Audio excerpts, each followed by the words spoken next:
BFM Business et Tech Co présente De quoi je me mêle avec Anthony Morel. De quoi je me mêle, la suite, deuxième partie. Alors on va parler d'un marché que je dois dire, je ne connais pas énormément. On va le défricher ensemble avec Lionel Paris, notre consultant tech. Salut Lionel. Bonjour Anthony. On est ravis d'être avec toi. Tu réalises souvent une veille technologique assez pointue sur des sujets spécifiques, Oui. sur des produits spécifiques. Et aujourd'hui, on va parler des caméras et des systèmes de surveillance pour la maison. C'est vrai, Oui. on est dans la domotique. On n'en parle pas très souvent dans De quoi je me mêle. C'est un marché qui est hyper intéressant et j'allais dire qui est de saison parce que les gens qui préparent peut-être les grandes vacances qui vont s'approcher, c'est peut-être le moment de s'équiper aussi. Et cette année, les grands ponts du mois de mai Aussi, sont une absolument. occasion. Donc, Et c'est un marché qui est très intéressant parce qu'il est en ébullition. Il y a une explosion de l'équipement en caméra de vidéosurveillance, avec l'explosion aussi de l'insécurité. Ça va avec, évidemment. Et c'est un marché qui est intéressant parce que, comme souvent, tu as des acteurs historiques c'est ça. et puis tu as des challengers qui viennent les titiller. Alors tu nous as C'est apporté là deux systèmes différents. Tu peux nous les décrire rapidement ? Alors écoute, oui, je t'ai ramené en fait les deux derniers lancements. Donc on a d'un côté le renouvellement de l'offre SFR, qui est un acteur historique comme les autres opérateurs aujourd'hui qui ont des offres de télésurveillance et qui vient de rafraîchir sa gamme. C'était il y a 3 semaines. Et puis il y a un nouvel acteur dont on a déjà entendu parler, mais qui est peut-être pas encore assez connu, je trouve, du grand public, qui est une marque qui s'appelle Chiara et qui vient aussi de faire un refresh de son offre et qui a fait une annonce assez intéressante dans les locaux de Free. Et donc, il y a aussi à peu près une quinzaine de jours. Pourquoi dans les locaux de Free ? Alors, c'est ça qui est intéressant dans ce lancement, c'est que les gens qui sont au pilote de Chiara, donc cette start-up française, sont en fait une ancienne équipe de Free. Et donc, qui a décidé, il y a maintenant 4 ans, de lancer cette gamme de produits, de se mettre autonome, de créer leur propre marque. Et bien évidemment, notre Xavier Niel les a suivis dans cette démarche. Et il y a 1 an, et je pense, il me semble que ça a fait pas mal de presse à ce moment-là, il a investi dans cette société assez lourdement. Je crois que c'était 14 millions d'euros de mémoire, pour leur permettre de se développer, de se lancer dans ce nouveau marché. Alors ces nouveaux entrants, qu'est-ce qu'ils ont de particulier ? Quelles features ils proposent que ne proposent pas forcément les acteurs historiques ? J'imagine qu'il y a de l'innovation et qu'il y a un jeu de chat et de la souris entre les anciens et les modernes, quoi. C'est ça, bien sûr. Tu l'as deviné. En fait, tu as d'un côté sur ce marché-là, tu as les acteurs historiques. On en a parlé tout à l'heure. Donc, tu as les 2 grosses marques de télésurveillance. Tu as Verisure d'un côté, tu as Omeris, ou les gens qui connaissent bien sous le nom d'EPS aussi, qui sont les acteurs, on va dire, historiques. Et Chiara a un petit peu envie de donner un petit coup de pied dans la fourmilière, un petit peu de la même manière que l'a fait Free, si tu veux, il y a quelques années, dans le monde des télécoms. C'est un petit peu la même approche. Et donc, pour faire ça, ils ont vraiment créé des produits qui sont, on va en parler, assez innovants, disruptifs, sur plein. Ils cochent, si tu veux, les petits points noirs qu'on avait sur ces systèmes de vidéosurveillance. Parce que pour te refaire un panel de marché, si tu veux, grosso modo, aujourd'hui, en tant que particulier, tu as le choix. Ou tu vas sur les 2 opérateurs historiques que je viens de citer, ou alors tu te retrouves sur des installations que tu fais toi-même. Et là, tu as une pléthore de produits. Je vais te citer Nest de chez Google, qui a été racheté en 2014. Je rappelle qu'à l'époque, ce n'était que des thermostats. Il n'y avait pas encore de caméra. Ou je te cite Amazon, qui a racheté Ring en J'avais 2016. Arlo en tête aussi. Enfin, il y a plein de petits acteurs. Blink en 2017, qui a été aussi racheté par Amazon. Tu as Legrand, qui a aussi racheté Netatmo en 2018. Et puis, tu as pléthore de marques asiatiques. Et pour te reprendre sur Arlo, en fait, Arlo a été vendu à Verisure. Ah oui, tu vois, je savais même pas. Et ça fait 3-4 ans maintenant que Verisure installe en fait des produits Arlo dans leurs offres et dans leurs packages. Mais si tu veux, dans ce marché, tu avais un trou.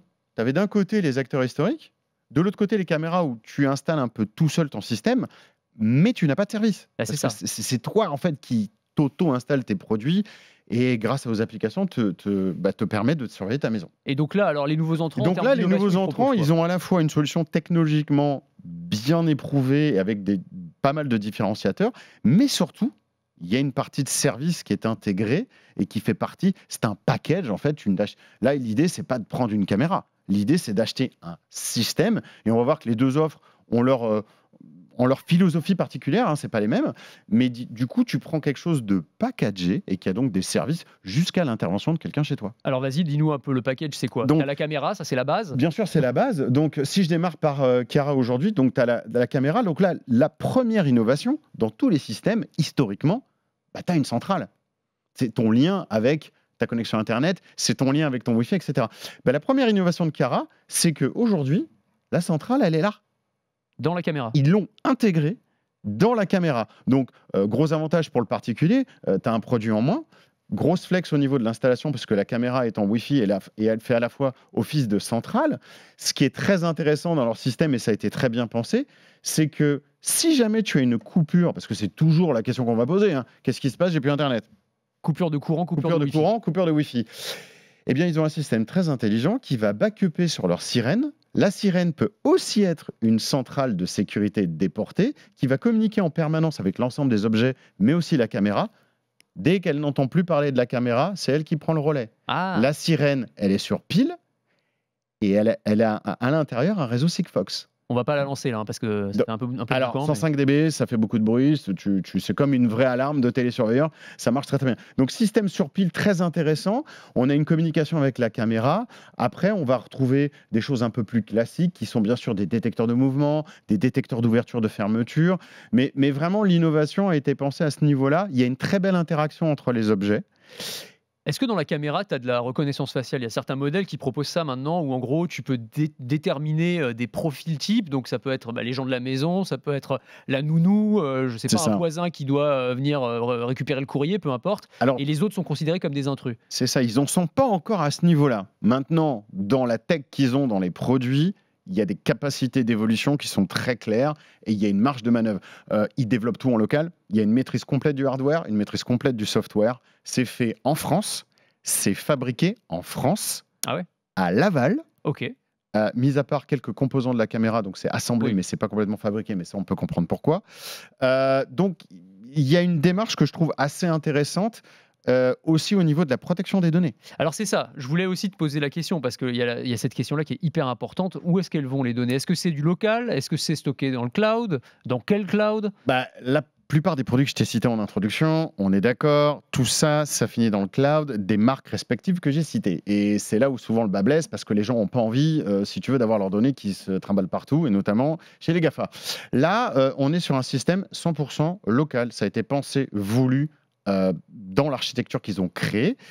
Et ce qui est très très bien, c'est que c'est uniquement envoyé sur des serveurs à partir du moment où toi, tu utilises l'application, tu veux faire une consultation en temps réel, là tu as une ligne qui s'ouvre et qui te permet de voir le flux dans ton application. Cette ligne se ferme et ça repart en local dans la caméra. Bien évidemment, tu peux faire les deux. Ils ont aussi développé, encore une fois, ces maisons. J'ai jamais vu une structure de sécurisation aussi poussée. Je ne vais pas rentrer dans les détails techniques aujourd'hui, mais l'intégralité du flux de ces appareils est sécurisée 3 fois. Donc, je pense que c'est assez future-proof. Je pense que c'est un point qui, pour eux, faisait partie de la checklist, si tu veux. OK, si j'arrive sur ce marché, je veux être disruptif. Le premier truc que je vais régler, c'est ça. Et effectivement, c'est ça qu'ils ont réglé en premier. Alors la question de sécurité, tu as raison, tu as où vont les données, mais tu as aussi la sécurité de la caméra elle-même. Tu as eu beaucoup, tu sais, ces modèles que tu installais toi-même et où tu avais le mot de passe 1111. Non, voilà. Ou même des protocoles Wi-Fi qui sont absolument dépassés de sécurité. Enfin, je veux dire, et avec des caméras qui se faisaient hacker. Enfin, je veux dire, il y a eu plein de cas où on pouvait en gros voir ce qui se passe chez toi à travers ta propre caméra. Exactement. Donc là, j'imagine qu'il y a aussi des mesures qui sont prises sur les modèles que tu proposes. Ils ont, encore une fois, c'est la beauté de ce système qui a été développé en France par des gens en France et qui, effectivement, ils ont mis des couches de sécurité à ce niveau-là. Quand je te dis qu'il y a 3 couches, sur la caméra, en fait, il y en a 4. Il y a aussi celle-là. Parce qu'il y a aussi celle-ci. Donc, il y a tout un système de tuning VPN, de communication entre la sirène et la centrale et la caméra avec l'application. Enfin, ils ont vraiment fait quelque chose d'assez intégré que je trouve très intéressant. Technologiquement parlant, j'ai jamais vu. Enfin, ce niveau ils ont poussé très très loin. Et je trouve que c'est une solution qui a de la pertinence aujourd'hui pour ceux qui ne sont pas encore équipés et qui veulent s'équiper et qui effectivement vont favoriser, on va voir, les approches sont différentes, qui pour eux, un système d'alarme, c'est, parce que là c'est un pack de base, il y a beaucoup d'autres options, c'est d'abord une caméra et bien sûr une sirène. Donc ça, c'était Cara. Hein. Ça, c'était Cara. Et donc équipe bleue, parce que tu nous as... Il nous a fait ça propre, hein, Lionel, pour ceux qui nous écoutent, parce qu'il nous a mis des petites étiquettes bleues sur tout l'équipement. Donc il y a la caméra, la sirène, les petits capteurs de présence. Voilà, c'est ça. Et puis on a les étiquettes rouges sur... alors c'est quoi? C'est SFR pour le coup, c'est ça? C'est SFR qui vient donc de renouveler son offre, qui est un acteur historique sur ces systèmes de surveillance. Donc il y avait une ancienne offre qui s'appelait SFR Home, qui est commercialisée depuis quelques années. et qui vient d'être complètement rafraîchi. Alors, ce qui est toujours intéressant avec un fournisseur d'accès, c'est qu'on va difficilement se trouver dans un cas où on va être rendu à soi-même. C'est-à-dire que dans les marques que j'ai citées, tu le sais très bien, il y a des marques dans ces objets connectés qui ferment du jour au lendemain. Et là, malheureusement, sur un objet connecté, le dernier exemple en date, ça a été les gammes de Giga 7, que tu connais très bien sur les téléphones fixes. Absolument. Il y avait toute une gamme, donc c'est Siemens qui est derrière Giga 7, bien sûr, et donc le concurrent de Bosch. Bosch a résisté, pas Siemens. Et donc, il y avait toute une gamme d'objets connectés qui ont disparu, ça a été annoncé en mars. Bon, bah, là, j'ai envie de dire, c'est clap de fin, tous les produits que tu avais, t'es foutu. Sans serveur, il n'y a plus rien qui marche. C'est ça. Donc, en tant que toi, consommateur, tu prends, tu jettes, enfin, il y a très peu de choses qui vont marcher. L'intérêt d'un fournisseur d'accès, c'est que vraiment, tu as un suivi. Donc là, je prends le cas d'SFR, c'est que, bien sûr, ils arrêtent la commercialisation de l'offre précédente, mais l'ancienne, bien que l'ancienne et la nouvelle offre ne sont pas compatibles, tu as une continuité de service sur l'ancienne offre. Évidemment, ils vont t'encourager à basculer, ce qui est tout à fait normal. Par contre, tu ne te retrouves pas pieds et poings liés avec rien du tout à la maison du jour au lendemain. Ça, je trouve ça que c'est intéressant, parce que c'est la démarche d'un fournisseur d'accès. Et donc, dans leur renouvellement d'offres, ils ont voulu faire deux choses. Il y a une offre beaucoup plus complète, avec un choix de produits, tu le vois ici, beaucoup plus grand.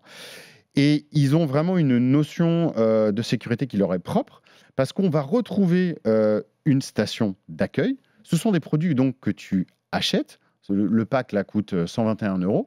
Et tu vas trouver donc une centrale de sécurité, qui est un peu le cœur de ton système. Et donc, comme ils sont fournisseurs d'accès, cette centrale de sécurité, elle va se connecter par définition en Wi-Fi. Sur tes équipements, tu n'es pas obligé d'être client chez SFR. Chiara, tu n'es pas obligé d'être client chez Free, encore une fois. Agnostique. Voilà, c'est à partir du moment où tu es client de l'un ou l'autre des opérateurs, tu as des tarifs préférentiels. Oui, après, bien sûr, ils font des paquets. Mais il n'y a pas d'obligation. Et donc, la bonne nouvelle de cette station d'accueil, la grosse évolution, c'est qu'elle se connecte en Wi-Fi sur la plupart des équipements et sur des bandes inférieures pour le reste. Mais bien sûr, ils ont intégré une connexion 4G dans la base et une batterie.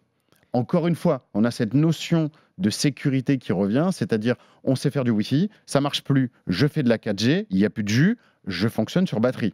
Donc là, on voit, il y a deux types de produits, deux philosophies qui sont différentes. Voilà. Si on élargit un petit peu le spectre, parce qu'il n'y a pas que ces produits-là, évidemment, sur le marché, mais ça donne un bon aperçu.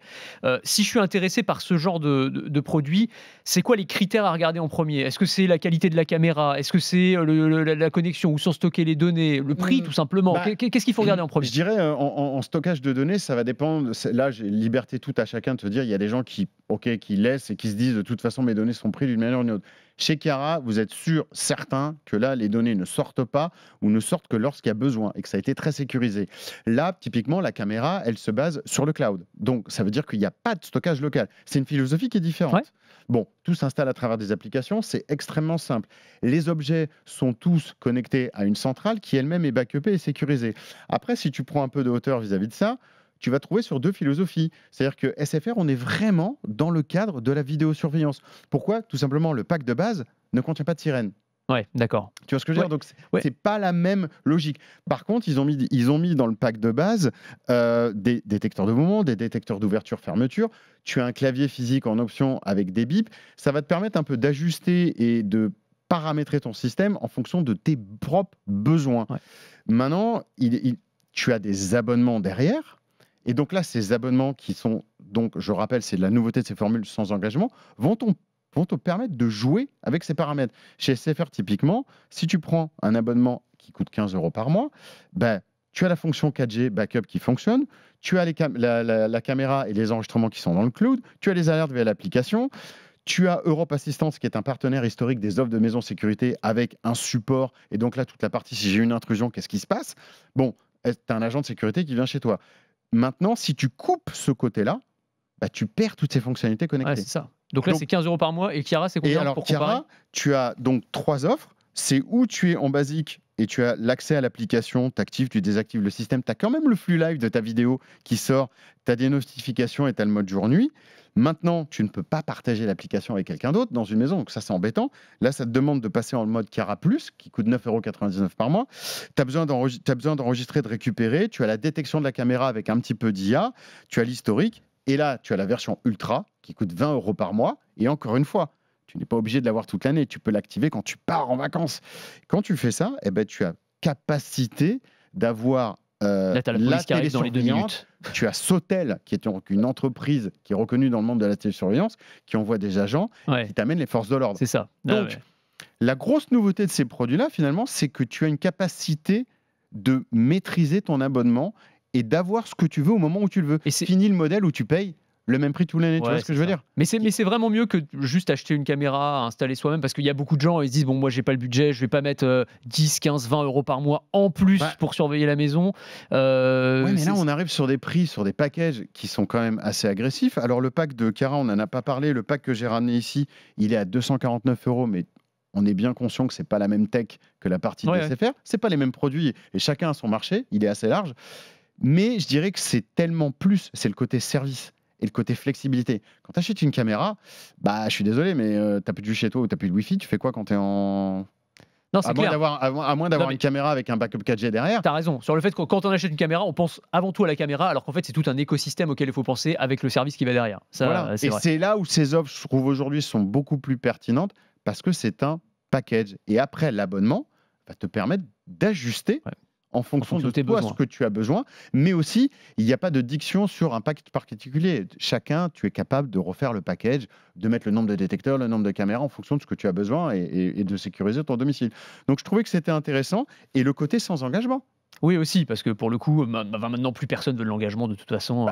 Tu peux avoir un abonnement caméra de vidéosurveillance comme tu as ton abonnement Netflix. Et encore une fois, c'est là où les opérateurs historiques aujourd'hui sont un petit peu sur des modèles assez old school, je trouve. À l'ancienne. Et ça mérite d'être un peu défriché. Et ces offres, pour moi, sont assez pertinentes et méritent qu'on jette un coup d'œil pour sécuriser son domicile. Bon, voilà, je pense qu'on a toutes les clés pour se décider. J'ai vu un truc de fou, moi, en parlant de caméra de vidéosurveillance, là, un projet sur Kickstarter en financement sur les plateformes là. C'est une caméra de vidéosurveillance avec de la reconnaissance faciale et un jet de paintball intégré. C'est-à-dire que en gros la caméra de vidéosurveillance, si elle détecte un intrus, quelqu'un qui n'est pas enregistré dans la maison, elle commence à le bombarder avec des billes de paintball plus gaz lacrymo, la totale. Je suis même pas sûr que ce soit légal en France pour être tout à fait honnête, mais en tout cas il la commercialise, il la en précommande en tout cas. Si ça vous intéresse, allez voir, ça s'appelle c'est Paintcam Eve. Ouais. Mais c'est sûr, l'idée est géniale. C'est un marché qui va encore, qui a de la perspective d'évolution. Il y a de la tech à rajouter dans les quelques années. Il y a de quoi faire sur ce marché, c'est évident. Clairement. Merci beaucoup Lionel. Merci Paris Anthony pour ce petit benchmark. On se retrouve très très vite dans De quoi je me mêle. Merci à tous de nous avoir suivis et on se retrouve dès la semaine prochaine. À très vite. De quoi je me mêle sur BFM Business et Tech & Co.